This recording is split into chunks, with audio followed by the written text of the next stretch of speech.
So today we are going to learn conjunctions. आपण conjunction शिकूया. आता कंजक्शन्स म्हणजे काय? दोन वाक्य जोडणारी उभयान्वयी अव्यय. आता जरी हा ग्रामरचा प्रकार असला पण हे कंजक्शन शिकणं का बरं महत्त्वाचं असतं? आपण छोटे छोटे वाक्य शिकलेलो आहे.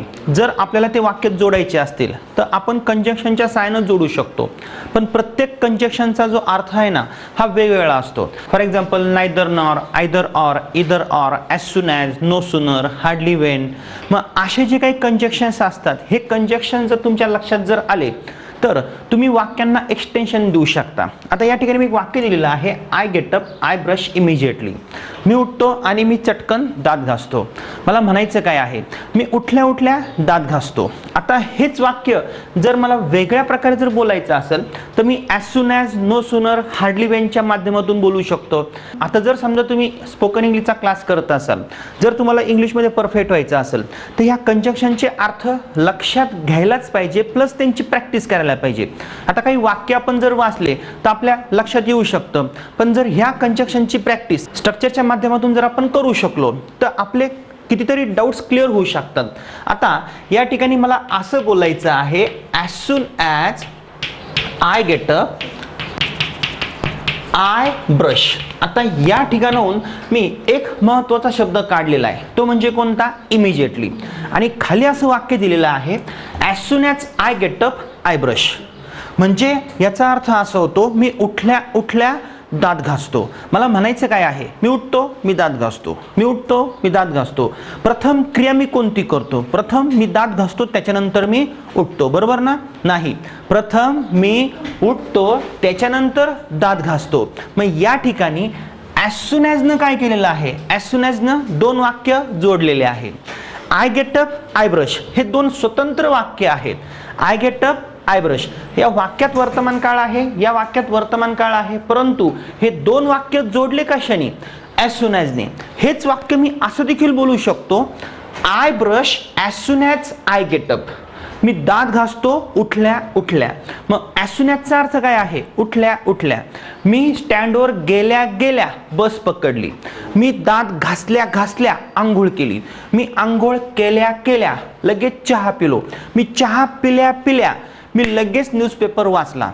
मी न्यूजपेपर वाचल्या वाचल्या मी लगेच शाळेत गेलो. मी शाळेत गेल्या गेल्या आमच्या घरामध्ये पाहुणे आले. पाहुणे आल्या आल्या आमच्या आईला खूप आनंद झाला. पाहुणे आल्या आल्या आमच्या आईनं लगेच चहा ठेवला. म्हणजे मला म्हणायचं काय आहे? मला हेच म्हणायचं आहे, एक क्रिया होते ना होते तोच दुसरी क्रिया लगेच सुरू होते, त्याच्यासाठी आपण काय वापरतो? ॲज सून ॲज वापरतो. मग as soon as, no sooner, hardly when हे जरी कंजक्शनचे प्रकार असले आपण ॲज सून ॲज बोली भाषेमध्ये जास्त वापरू शकतो. आता या ठिकाणी मी एक स्ट्रक्चर तयार करतो. फॉर एक्झाम्पल मी असं बोलतो, as soon as I, as soon as we, as soon as you, as soon as they, as soon as he, as soon as she, as soon as it, as soon as Ram, as soon as Shyam. मग या ठिकाणी मला असं बोलायचं आहे, as soon as I get up. याचा अर्थ काय? मी उठल्या उठल्या. आपण उठल्या उठल्या as soon as we get up. तू उठल्या उठल्या as soon as you get up. तुम्ही उठल्या उठल्या, ते उठल्या उठल्या, तो उठल्या उठल्या, as soon as he gets up. ती उठल्या उठल्या, तो उठल्या उठल्या, राम उठल्या उठल्या, तो कुत्रा उठल्या उठल्या. आता मला बोलायचं काय आहे? मी उठल्या उठल्या मी दात घासतो. म्हणजे या ठिकाणी मी एक वाक्य तयार करतो, as soon as I get up, I brush. मी उठल्या उठल्या दात घासतो. आपण उठल्या उठल्या दात घासतो. As soon as we get up, we brush. या ठिकाणी तुम्हाला फक्त आता आय बोलायचं नाही. तू उठल्या उठल्या दात घासते. As soon as you get up, you brush. तुम्ही उठल्या उठल्या दात घासता. As soon as you get up, you brush. त्या मुली उठल्या उठल्या दात घासतात. As soon as they brush. तो मुलगा उठल्या उठल्या दात घासतो. As soon as he gets up, he brush का ब्रशेश, ही ब्रशेश. ती उठल्या उठल्या दात घासते. As soon as she gets up, she brushes. तो कुत्रा उठल्या उठल्या दात घासतो.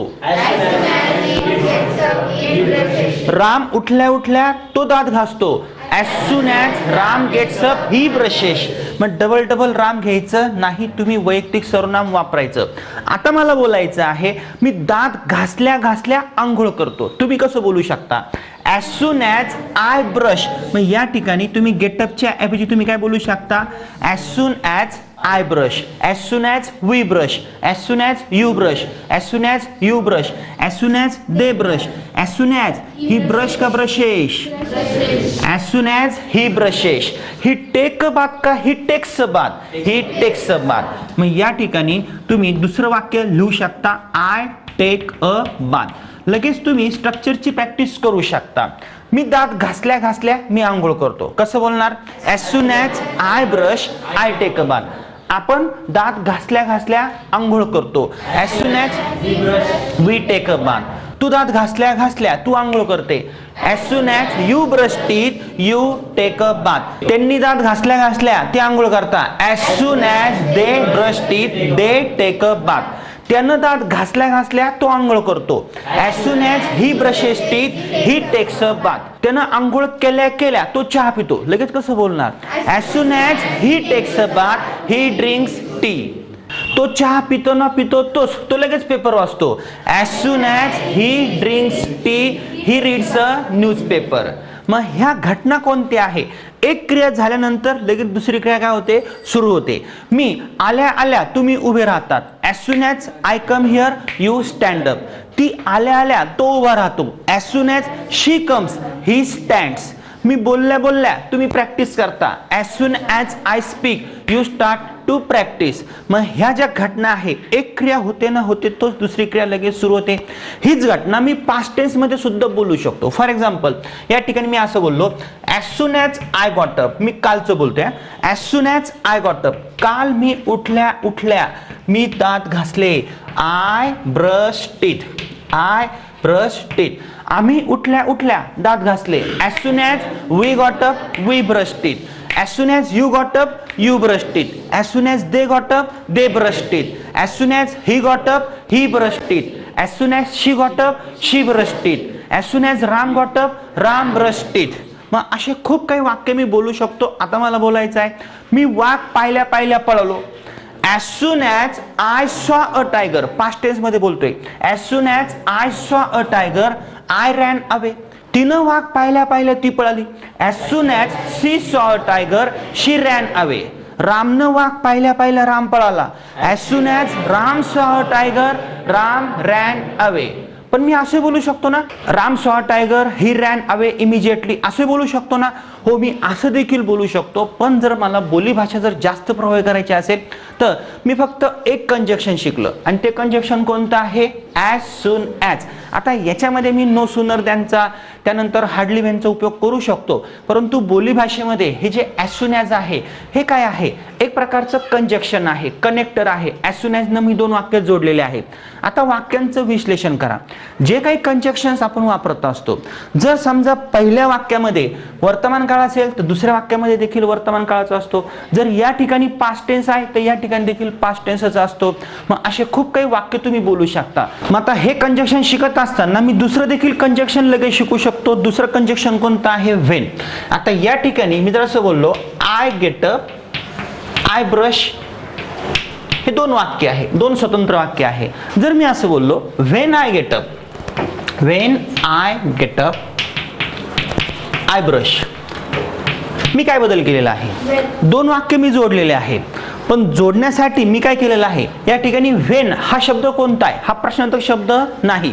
व्हेनचा अर्थ केव्हा, पण केव्हा अर्थ केव्हा होतो, जेव्हा त्या व्हेनच्या पुढे सहाय्यकारी क्रियापद असतं, कर्ता असतो, तेव्हा त्याचा अर्थ प्रश्नार्थक शब्दासारखा होतो. आता या ठिकाणी व्हेनचा अर्थ बदलला. या ठिकाणी व्हेनचा अर्थ केव्हा असा न घेता तो काय घ्यायचा आपण, जेव्हा.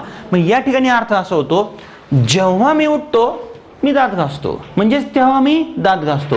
मग या ठिकाणी व्हेनचा अर्थ काय आहे, जेव्हा. मी असे बोलू शकतो ना, मी दात घासतो जेव्हा मी उठतो, असे बोलू शकतो. For example, I brush when I get up, मी दात घासतो जेव्हा मी उठतो. मग हेच जर वाक्य मला स्ट्रक्चरमध्ये बोलायचं असेल तर मी असं बोलू शकतो, ॲज सून ॲजच्या ऐवजी मी फक्त काय बोलू शकतो, when I brush I take a bath.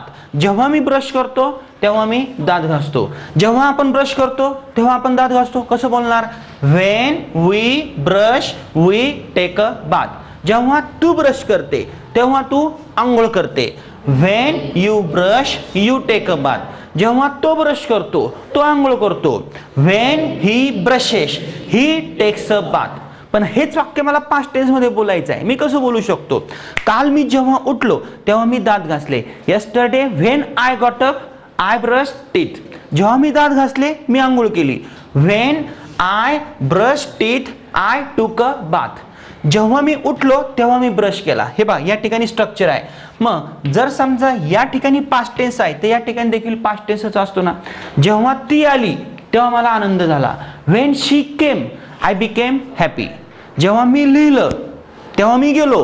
When I wrote I went. When I wrote. बघा असे खूप वाक्य मला बोलताना लागतात. हे समजतंय का तुम्हाला मी काय बोललेलो आहे?